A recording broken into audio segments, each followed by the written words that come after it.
Welcome, everyone, to the 21st Century Man podcast. Hello there. We're kicking off something special here, a really deep dive, chapter by chapter, into the book, The 21st Century Man. Yep, tackling it all. And today, we're jumping into a really crucial one, chapter 23, spine care. It's fundamental, isn't it? Your spine. Mhm. It's what's the core of your movement, your strength. Mm, It even protects your nervous system. absolutely. And this chapter, drawing on Dr. Max Lipman's expertise and solid movement principles, gives us stuff we can use, like, right away. That's the goal, to pull out that practical knowledge for you listening, whether you're stuck behind a desk all day or always out and about. Exactly. Giving you the tools from this book for a healthier spine in, well, this demanding modern life we all live. And it starts strong, the chapter does, with a quote from Joseph Pilates. Oh, yeah. What's that? He said, "If your spine is inflexibly stiff at 30, you are old. If it is completely flexible at 60, you are young." Wow. That kind of stops you in your tracks, doesn't it? It really does. It highlights that spinal health, that flexibility. It's not just about avoiding pain. It's deeply linked to, well, feeling young, feeling vital, no matter the number. Definitely changes how you think about it. And the book connects this straight away to our daily grind, asking us to think about our work almost like an athletic event. Exactly. Are you training your body for what you ask it to do every day? Whether that's playing football or, sitting typing for 10 hours straight, the stresses are different, but they're there. Right. So what's the first step then, according to the chapter? It's actually simpler than you might think. It's about developing awareness, spinal awareness. Okay. Not some fancy exercise then. Not initially, no. It's more fundamental. It's about continuously paying attention. Mindfulness of your body, really, all day long. Hmm. How do they suggest you do that? Well, the book throws out some great questions to get you started.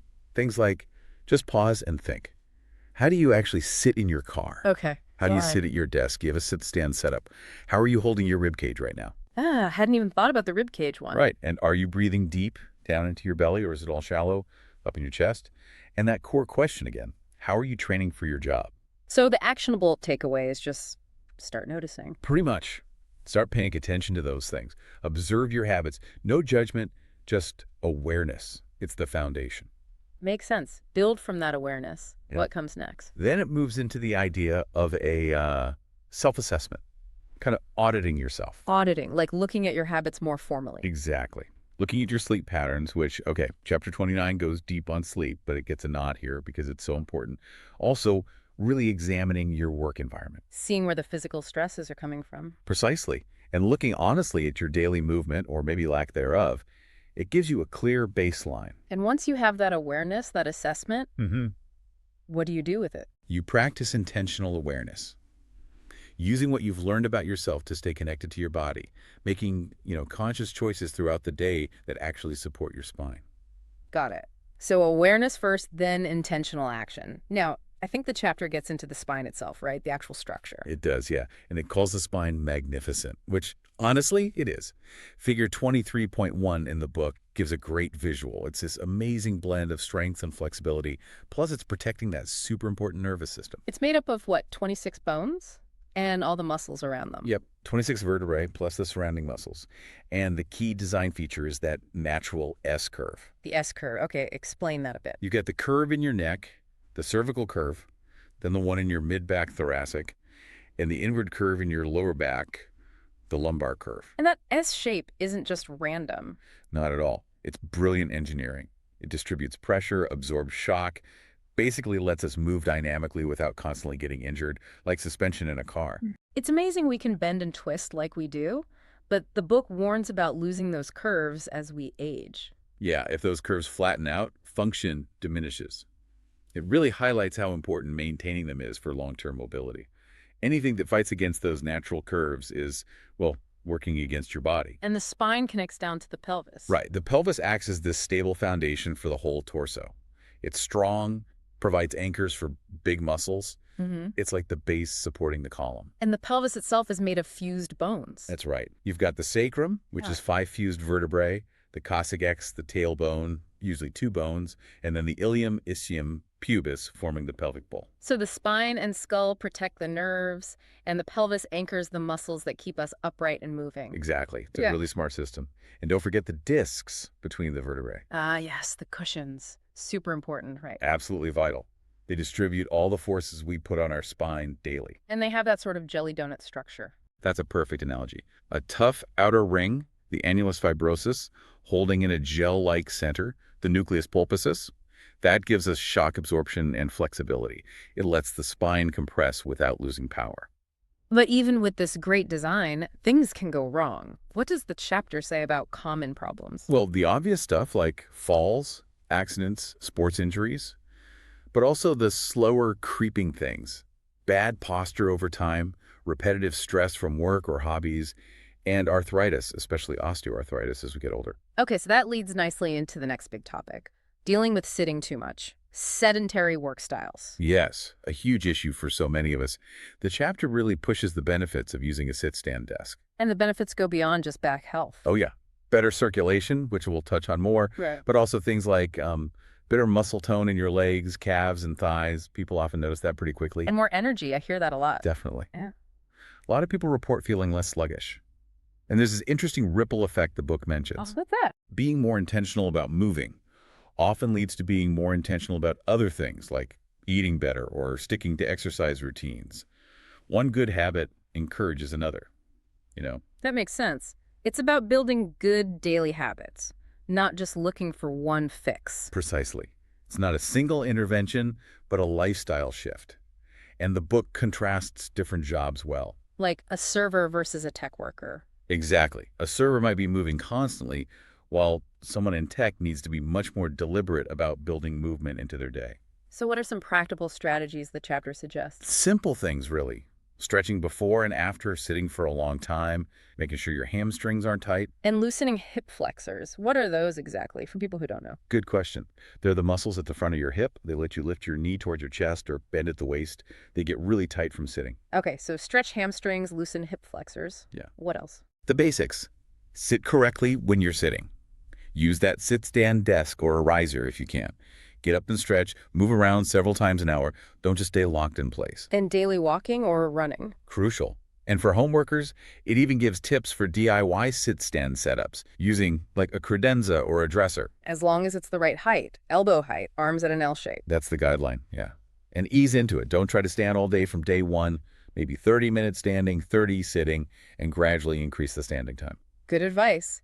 Now, the book also talks about circulation and leg muscles, particularly the glutes. Yes, this is fascinating. Your glutes, your butt muscles are actually key players in good circulation. How does that work? Getting blood back up to the heart against gravity seems tough. It is. Your heart pumps blood out easily through arteries, but veins need help.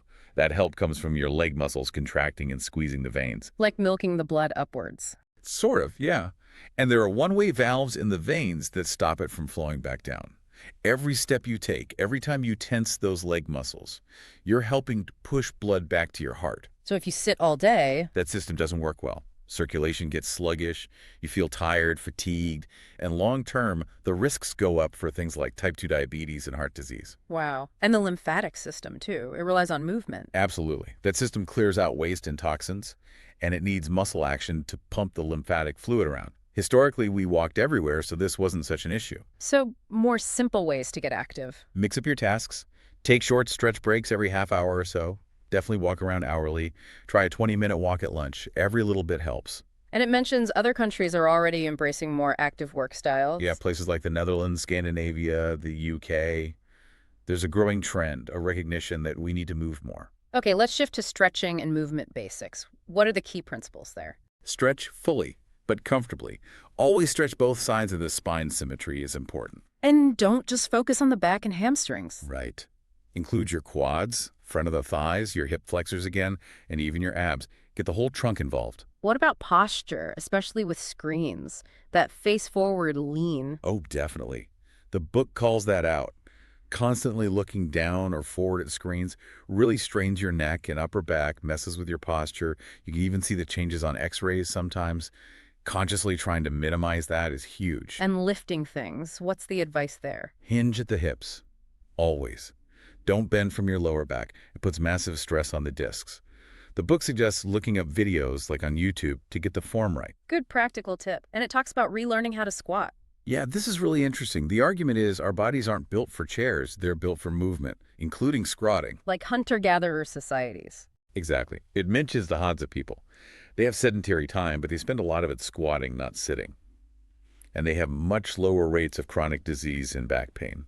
Is there research backing that up? Yep, it cites a 2020 USC study suggesting that just transitioning between sitting and squatting regularly has real health benefits. We're talking body weight squats here, not heavy lifting, just the movement pattern. So for desk workers, the plan should involve activating certain muscles. Yes, activating the psoas, those deep core muscles connecting spine to leg and lengthening the front of the hips, which gets so tight. Because chronic sitting weakens the back muscles. It does. They can even get infiltrated with fat, become stiff, less effective.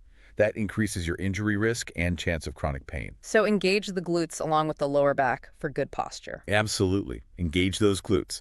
Foundation training gets a mention as a good resource for learning how. There's definitely more focus now on strengthening that whole posterior chain, everything down the back of your body. Okay, one more key area, the pelvic floor. Often overlooked. Very often.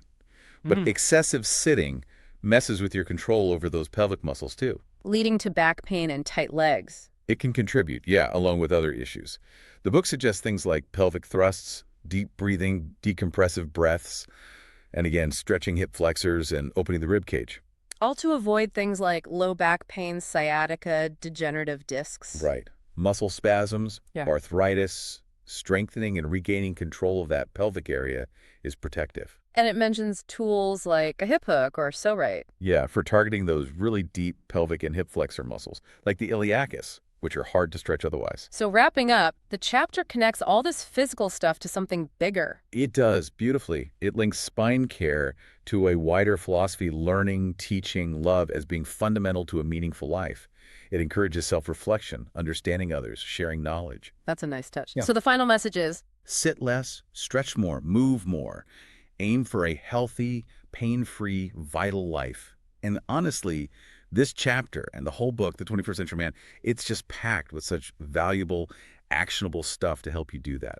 It's a fantastic guide. couldn't agree more. It really lays it out clearly. We definitely encourage everyone listening to check out the whole book. It's worth your time. Absolutely. Really empowering information in there. Well, that brings us to the end of this deep dive into Chapter 23, Spine Care, here on the 21st Century Man podcast.